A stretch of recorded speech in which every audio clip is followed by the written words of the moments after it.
Hi everyone, it's me, Marcy Lamberson, and today we're going to make landscape beads. So the basic landscape is going to be, I like snow-covered mountains myself, so we're going to do some mountains with some snow on it. And on this one I've left a little blue for a lake, same color as the blue sky. Might do a little bit of a wispy cloud, and I put just a touch of green and sometimes another little color around the shore to kind of add a little more front, middle range, and then background. So that's what we're going to be doing. And I've been doing this type of thing for a long time on my bear beads. We're not doing bear beads, we're doing beads more like that other one. But I like adding landscape type details. So this is a bear that I have dichro in the back, and then I make little white Christmas trees on. And then I got another one that just kind of like white covered mountains on it with a crescent moon. And these little silver pieces for stars are actually fine silver wire that I melt on it. Kind of fun. Anyhow, so what I do is I sketch out quickly what I want to do. And it's really a rough sketch. But so today we're going to do a background of blue, and I have my periwinkle for that. And there's some sim colors that are similar. The reason why I choose this color is because it holds heat well. If you get it too close to the flame, it doesn't bring up the red in it the way aquas do, the iron in the glass. So it's easier to use in a lot of ways because you aren't always worrying about your flame chemistry. So I've got that. For my mountains, I'm just going to go with a transparent purple over the top of the periwinkle, which lightens this up a little bit. I'm going to go lightly. So I've got kind of purpley mountains, and then I've got white for the snow, and then I've got a little bit of green for the bushes there, and this is going to be water here.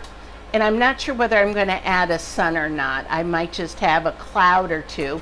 And for the clouds, what I like to do is I encase white with clear transparent. So what I do is I take my rod of white and I add a layer of clear transparent and pull it out into a stringer, which makes an encased stringer. And then it is more translucent when I apply it, and you'll see that on here. But I keep some regular white in case I want the snow on the mountains to look a little bit heavier. So that's what we're going to be doing today. I've got a 3/32 mandrel covered with dip and go blue sludge bead release, and I'm using a minor. Oh, if I'm making a sun, you can use different colors. Sometimes it depends on how bright it's going to be, but I like using, this is an opal yellow, which is a really pretty color, and it's not a where it's the same color. It kind of gives you a little bit of different kind of golden yellow colors within the same dot. So the first thing I'm going to do is I want a little prep. I wanted to put those green bushes around the lake area and at the base of the mountain. So what I want to do is I want to have a little bit of bright green and some dark green, because the bright green will help it show up against the mountains and the lake, and the dark green will help push it back a little bit. So the first thing we're going to do is just a tiny bit of prep. We just need a little bit of a stringer for that. And I am taking my dark green and just going to run a little bit along the bright green. I believe that's a Nile green. See, all we need is a little bit. And I'm covering about half of the green. One more there. Okay, that's it. We're going to heat it up and pull it into a stringer. So you're going to have two colors there. This works great for leaves and trees and anything where you need a little bit of variety of color. So I heated it up and just grabbed it with the end of the dark green, and you can see the light green and the dark green together, and pulling it out, and that's going to be more than what we need.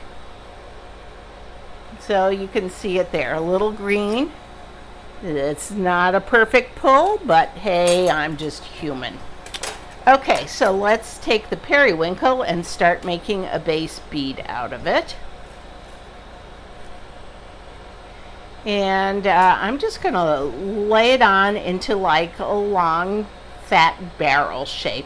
I think about what do I want, what shape, what do I want to do, and if you have a favorite press or something like that that you want to use for your base bead, no problem with that. Just know that you're going to be adding more color to it, and it won't stay exactly that, but it should be pretty close. And when you're adding all this other glass to it, it's going to make it a little bit lumpier and a little bit different than what you have. So it might not end up perfectly if that's what you're looking for. Just think about this is going to be the press shape plus extra glass, which of course distorts it a bit. And I am laying my glass down so that the glass rod is perpendicular to the mandrel, because that lays it on pretty straight and there's less marvering to do afterwards. I still marver definitely, but this way it goes on a little bit straighter and you don't get those kind of weird ends. And every once in a while I might cool it a little bit on my graphite torch mounted marver, or on another marver too. The metal marvers or the graphite will take some of the heat out of it, which sometimes is a little bit easier to control. So if you're having a hard time controlling your shape, cool it a little bit every once in a while, and then it's a little bit easier to manage. Okay, so this is probably enough height. I'm going to make it a little bit wider though. Give it a little roll, see where we are. We're going to keep going. And you see how I just heat up some and then roll it on the bead? I do that a lot. I'm not sure why. I think it kind of keeps the shape a little bit easier for me, and I don't know, I don't like having the whole bead in the flame all the time. I like having it under the flame a little bit, but generally not in the flame. I want my rod feeding through the flame, because that's what melts it, of course. So how are we doing? This is pretty easy so far, isn't it? I think you'll enjoy making the rest of the bead too. Now don't forget, you can subscribe to my YouTube channel, and you can always find it. Just put my name in the search bar, Marcy Lamberson, and if you want to get notifications of when I have a new tutorial up, you can click on, you know, that little bell that's usually under the photo of what the tutorial is. If you click on that, then it will give you notifications. So we're going to use up just a little bit more, and I usually, if I'm close to the end of a rod, I tend to keep just a little bit left, and the reason why is sometimes something needs to be evened up a little bit more at the end, or I'll need a little dot of something to cover maybe a mistake. I know, mistakes, but we all make them. So anyhow, so I usually keep a little bit of the rod left in the end just in case. And normally I would just kind of give this, heat it up and give it a quick zip on my torch mounted marver, but I thought I'd show you my COE marver that I use a lot. And it looks like a trowel for doing maybe tiling or something like that. It's a Japanese marver, COE, K-O-T-E. And I love using it because it's got such a long expanse and it's wide. It's very easy. And we'll even up the ends a bit. It looks like it's relatively even. So the next thing to do is to press it and flatten it a little bit. You could do your mountains now along it, but I kind of like to be a little more cognizant of the shape and place them a little more. But you could do mountains at this point if you wanted to. So the next thing to do is to figure out where the mountains are going exactly on it. How high do you want your mountains, and where you want to place them. So we've got a flattened barrel bead a little bit, and we're just taking the chill marks off, and now we're going to take the purple rod and we're going, okay, so I want the mountains to go a little bit lower than I think, because the white can also, the snow can also take up some room too. So what I do is I heat up some of my purple rod, and then I do that kind of emergency stringer thing that you see all the time, where you take some and then you pull it out off of the end of your mandrel. So I've heated it up, the glass. I've just barely warmed up the end of the mandrel so the glass will stick to it. I touch down, turn it upside down or to the side, wait a second, and then I gently pull it to the thickness that I want it. So now I've got something that I can kind of draw with. It's almost like being able to have a pencil or a thin liner or something. And what I do is I flame cut part of it, and then that way the lower part is cooling, so I'll have another section of it. Heat up the bead because we don't want it to get cold. And we're going to go up and down like zigzag, zigzag.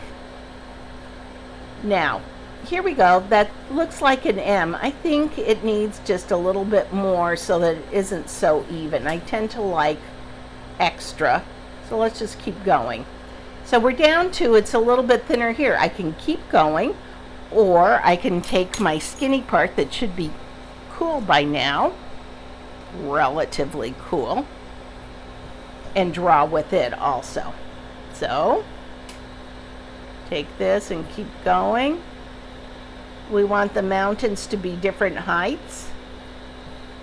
There we go. And if they cross over a little bit, it's okay.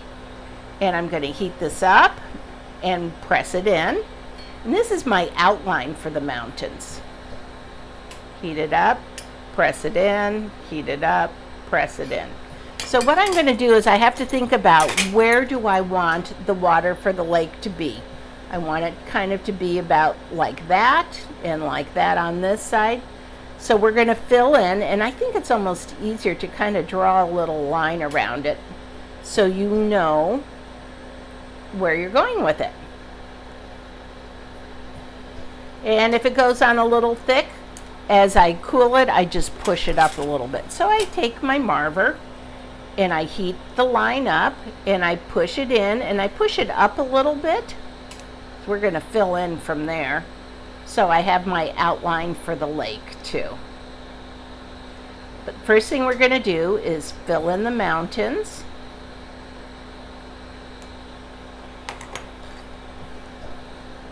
And that is simple. It's just dots or whatever to get the purple filled in. I'm just making dots. I am coloring within the lines right now. Don't forget, if you don't like the way something looks, you can just add to it. Of course, it can't be shorter. Well, it could be, but it's easier. So now we have some mountains, and we're going to heat them up and press them in a little bit more. I am using a brass stump shaper. You can use whatever you like. And I'm just gently pressing them, and it will make them a little bit larger. It's going to stretch them a little bit. That's okay. So we still have some sky room. We've got some room on the mountains for some white snow, and we've got room for a lake down at the bottom. We are moving along really well. Okay, there's some mountains. So we also want clouds and white snow. I only want a little bit of a cloud, and I'm going to put it towards the top because I don't want it coming over where the snow is. So I've got my encased white stringer, and I'm going to make just some fluffy stuff off center. So I'm heating some up, and I'm kind of squiggling it around a little bit. I don't want it to be round, and I don't want it to be a certain shape. You can just kind of add some little dots in there until you get a cloud you kind of like. And if you want to leave it raised, you can, or if you want it to melt in, you can do that too. I kind of press them in a little bit and it makes them look a little bit fluffier. Okay, so we've got a cloud on this side. It's your choice if you want clouds on both sides. This one comes down a little lower, so I definitely want a cloud on this side. I'm heating up some of my white, and I'm going to go on this side this time. And it's going to go around the corner a little bit. That's plenty. Heat up the rest of the bead to keep it warm. heat up the cloud, and it would be cute raised up a little bit too. But see how, can you see how the transparent helps kind of see through it a little bit? I think that's pretty.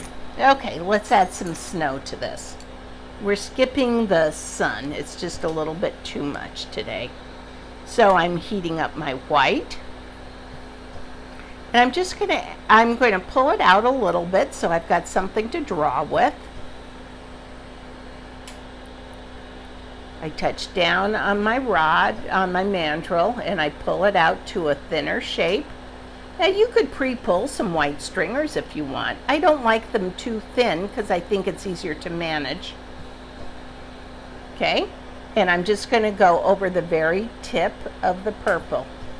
I'm doing a line on each side of it, and then I'm going to do some lines in the middle too.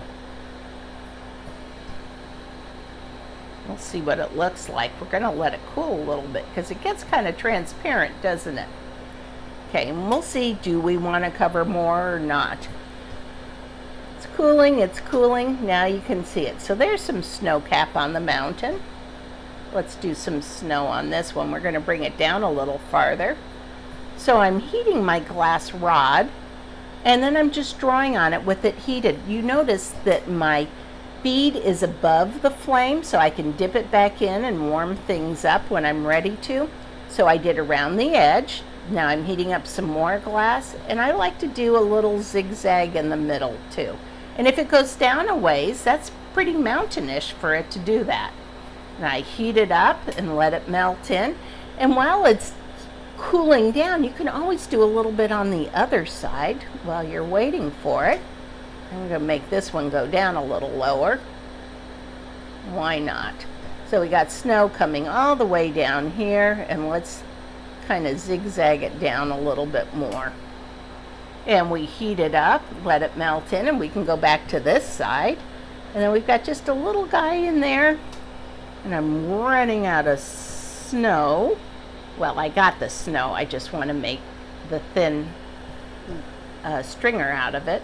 So let's add a little bit more of that.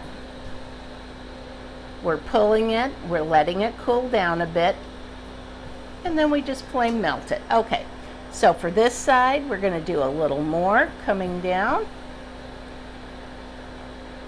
And I like stretching it out a bit. I'm going to let that melt in, and then we're going to see where we are. Yeah, patience, patience, patience, right? And let's add a little bit so we got some wiggle. So I'm going to show you a little trick. See the end of my rod? There's a little bit of glass there, and this is quite rounded. Let's say if I wanted to point that glass up, make the mountain a little pointier, I would just take the very end of my white rod, and while it's still warm, I'd catch some of the white and just gently pull it up. See, I'm not in the flame, I'm above the flame.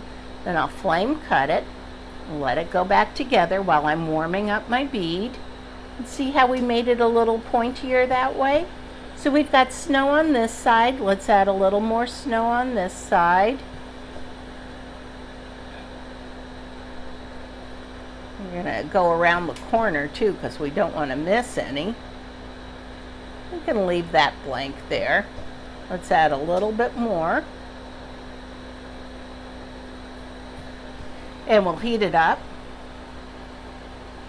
There we go. Okay, so we've got a cloud. We've got snow-covered mountains. We want to use some of the green, and we're going to just kind of do squiggles around the edge of the water. And I do it over the purple to leave a little more water. If you have lots of water and not enough mountains, do it along the edge a little bit more down in the blue. I want to be sure that some of the bright green shows, because you got two sides of things. So I just do little squiggly lines. I'll see how I just heat things up just a tiny bit. So it looks kind of like there's a little vegetation around there. It helps show off the green, and it helps show where the water is. And you can kind of go back and forth if you want little bits of green different dark and light on it. And that's going to give you a shoreline. Guess what, folks? We are done. I'm going to heat this up and press it in. So let's say you got it a little thicker, you want it to look more tree-like. You could take a sharp point and pull those up a tiny bit so it's a little more jagged. That's not a problem at all. Let me just show you real fast in case that's something you want to do. I heated it up, pulled out the glass a bit, so I've got a sharp point. I'm going to heat up the green right here, and I'm just going to gently pull it up a little bit in some places. Unevenly, not in the same place. So it looks like a few little trees are living along there. Are these happy trees? Are we Bob Rossing it? We just heated it up. You see, I go in, I'm looking at the color of the glass, and I'm just bringing little points up a little bit higher. There we go. So now what I'm going to do is, I don't want the trees sticking out that much. I'm heating them in, and I'm very gently just tapping with my marver. Tap, tap, very gently. I'm not wiggling it around. I'm not pushing hard. I'm just tapping. We're just flattening it a tiny bit, which will spread things out a little bit more. But you are going to be so happy when this bead comes out of the kiln. Let me show you up close a little bit more. There you go. There's one shot. And let's flip it around to the other. Hey, I'm Marcy Lamberson. I'm so glad you joined me. Don't forget to check for my other videos or look for my classes online too, or in person. Take care. Bye.